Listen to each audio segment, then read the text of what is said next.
Bonjour les marins et les petites sirènes, c'est un nouveau jour de vidéo. Aujourd'hui c'est une petite vidéo bonus qui sort en début de semaine parce que j'avais envie de te parler et de te recommander un MOOC que j'ai fini et validé il y a peu. Un MOOC, tu sais ce que c'est ce genre de petite formation en ligne que tu peux suivre et qui te permettent d'apprendre plein de choses intéressantes. Donc celui-ci, il s'appelle Outre-mer, il relève le défi. C'est un MOOC qui s'attache à nous parler des objectifs de développement durable.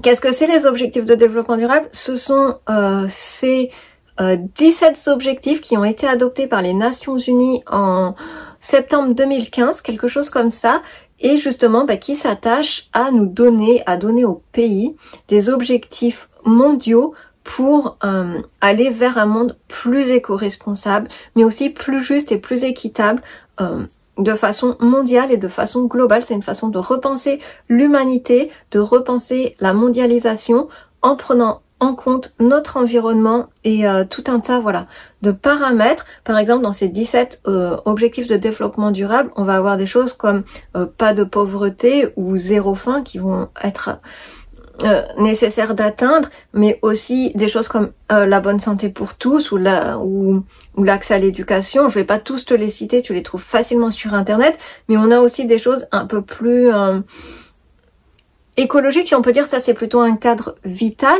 pour la vie de tous et pour que tout le monde puisse être dans des conditions de vie décentes. Mais après, on va aussi avoir des choses comme la préservation de la vie aquatique ou de la vie terrestre, mais aussi des mesures pour lutter contre le réchauffement climatique. Donc voilà, donc tu le vois, ça englobe énormément d'objectifs différents, il y en a 17, et surtout le but c'est que ces objectifs sont des pas à pas pour que chaque pays réfléchisse indépendamment à ses propres problématiques en termes d'écologie, en termes d'égalité, pour s'améliorer et pour aller vers cette humanité globale à l'horizon de 2030.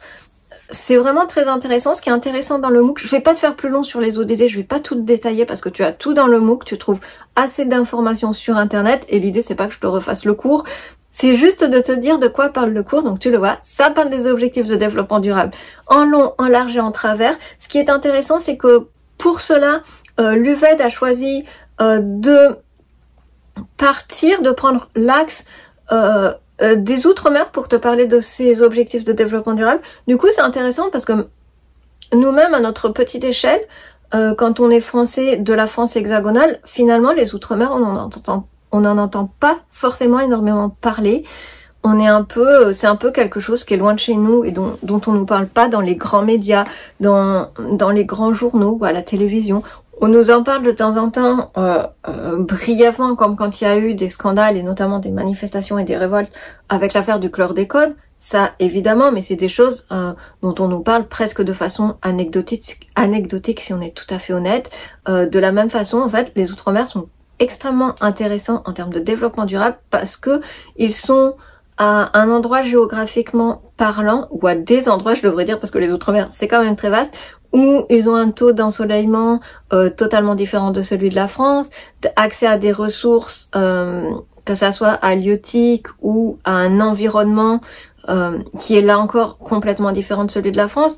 Ça peut leur permettre de développer des alternatives, que ça soit en termes d'énergie renouvelable, en termes de réinvention d'une société et du partage des richesses, puisque ce sont des territoires un peu plus, je peux pas dire familiaux, mais je sais pas si tu vas comprendre l'idée que je veux te donner, mais un peu plus restreint, mais ça leur pose aussi d'énormes challenges, comme le fait qu'il n'y ait pas forcément de routes extrêmement praticables, ou qu'on ait besoin justement d'avoir des voitures qui puissent aller n'importe où parce que on n'a pas accès à un réseau de bus suffisant. Donc ils ont aussi énormément, même s'ils sont dans une situation où en termes d'énergie renouvelable, il y a plein de choses à tester et ils ont des atouts pour mettre énormément de choses en place, ils ont aussi à faire face à leurs propres défis, à leurs propres limites et leurs propres contraintes.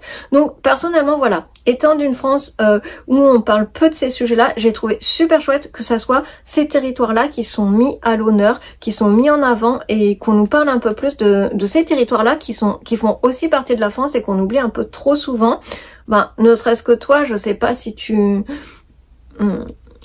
tu peux te rendre compte à quel point peut-être tu es très investi au niveau écologique chez toi, dans ton département ou ta région, mais peut-être que tu es complètement à la ramasse et que tu n'as absolument aucune idée des associations qui existent 3 départements plus loin. Donc évidemment qu'avec la distance, on est beaucoup moins au courant de ce qui se passe aussi en Outre-mer. Concernant le cours, il se déroule en 3 grands chapitres, plus conclusion et introduction évidemment. 3 grands chapitres qui traitent sur différents angles en fait des objectifs de développement durable et sur comment les Outre-mer peuvent se servir de ces objectifs pour atteindre comment dire, une stabilité éco-responsable et plus juste et plus égale pour tous les habitants de ces territoires-ci. Comme d'habitude avec tous les MOOC qui sont faits par l'université virtuelle de développement durable, c'est hyper intéressant. Les intervenants sont très bien choisis et très pertinents. C'est facile d'accès, tu n'as pas besoin d'avoir un niveau universitaire supérieur ou quoi que ce soit pour participer au MOOC. N'importe qui peut y participer. Le MOOC se tient encore jusqu'à fin juin, quelque chose comme ça il me semble, donc tu as largement le temps de rattraper le train en marche si je puis dire, et tu as un questionnaire qui te fait 50% de la note finale à faire à la fin de deux grands chapitres, et après tu as un devoir écrit de un peu moins de 1000 mots, aux alentours de 1000 mots, c'est pas énorme du tout, à rendre, et pour cela tu as 3 occasions dans toute la durée du MOOC où ils vous seront proposés de faire les devoirs. Donc nous on a déjà fait le premier devoir, donc il te reste 2 occasions, 2 sessions pour faire le devoir écrit pour compléter ta note, puisque tu as besoin d'avoir au moins 50% d'accomplissement dans ce MOOC et d'accomplissement et de validation dans ce MOOC, c'est-à-dire que rien qu'avec les quiz tu peux avoir déjà 50%, mais ça veut dire qu'il faut que tu ne te rates absolument jamais. Fini l'erreur de clic parce qu'on pense à une réponse et sans faire exprès on coche la case du dessous. C'est des petites erreurs d'inattention qui peuvent être très vite du coup la fatale, parce que si tu fais une seule faute c'est foutu, il faut que tu fasses le devoir écrit. Maintenant, c'est pas un drame de faire le devoir écrit, c'est plutôt très intéressant. Ça te permet là encore de bien mobiliser les compétences et les connaissances que tu as appris au cours de ce MOOC. Donc c'est plutôt une bonne façon de voir et de voir un petit peu ce que tu as compris ou pas compris du MOOC, d'aller plus en profondeur, puisque ça t'oblige aussi de peut-être à faire 2-3 recherches complémentaires. Mais voilà, 1000 mots c'est pas grand chose, on ne te demande pas d'écrire un essai ou quoi que ce soit qui ferait 10 pages. Là non, ça tient sur une feuille recto verso à peu près, donc c'est vraiment très court et c'est intéressant. Je vais pas faire très long, c'est juste pour te le présenter brièvement et pour te dire que moi je l'ai adoré. J'ai trouvé que ça venait parfaitement bien compléter le MOOC sur l'océan au cœur de l'humanité, qui était aussi fait par l'UVED et que je t'avais déjà présenté dans une précédente vidéo. Justement parce qu'on parlait de ces ODD, de ces objectifs de développement durable, mais que c'était survolé, en fait c'était juste abordé brièvement, et sur le coup ça m'avait un petit peu frustrée. J'avais dû aller chercher par moi-même pour en apprendre plus là-dessus, pour creuser plus là-dessus mes connaissances, et du coup je trouve que ce MOOC là vient parfaitement bien compléter et approfondir les notions qu'on a vues sur le MOOC sur l'océan. D'un point de vue totalement personnel, évidemment j'ai préféré celui sur l'océan proprement dit, parce que ce sont des thèmes qui m'intéressent encore plus que l'écologie, même si l'écologie c'est un thème qui m'intéresse énormément. Voilà, des choses d'océanographie pure et dure, c'est vraiment des thèmes qui m'intéressent encore plus. Mais donc voilà, les deux se complètent bien et les deux sont intéressants.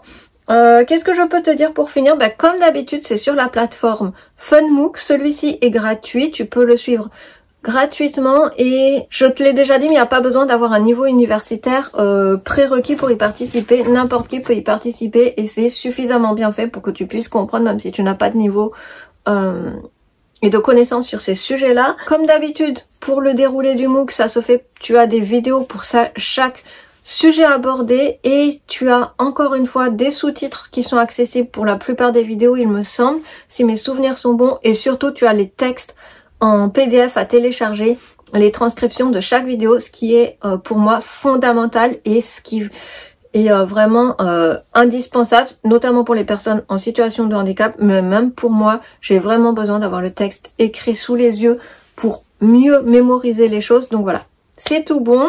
Je fais pas plus long, juste une dernière info qui n'a rien à voir avec ce MOOC, mais n'hésite pas à t'inscrire à celui-ci, c'est qu'actuellement, il y a aussi un MOOC très intéressant, toujours sur la plateforme FunMOOC, fait par l'université de Liège, il me semble, qui te permet de mieux comprendre tout ce qui est en rapport avec le réchauffement climatique, avec le changement climatique et avec comment on lit toutes ces données, comment on acquiert toutes ces connaissances sur ces sujets-là. Ça a l'air très très intéressant, mais je t'en parle à la fin de cette vidéo parce que malheureusement, je sais pas du tout si je vais pouvoir le faire, ce MOOC, si je vais avoir le temps de le faire, parce qu'en ce moment, je suis vraiment à tête sous l'eau, je suis épuisée. Donc je te donne l'info au passage, mais si tu y participes, n'hésite pas à me dire en commentaire ce que ça donne. Et voilà, j'espère que ça t'aura donné envie de te cultiver et d'apprendre de nouvelles choses. Et je te dis à bientôt pour de nouvelles vidéos. Je trouve vraiment personnellement que c'est super d'avoir accès à toutes ces choses-là en ligne.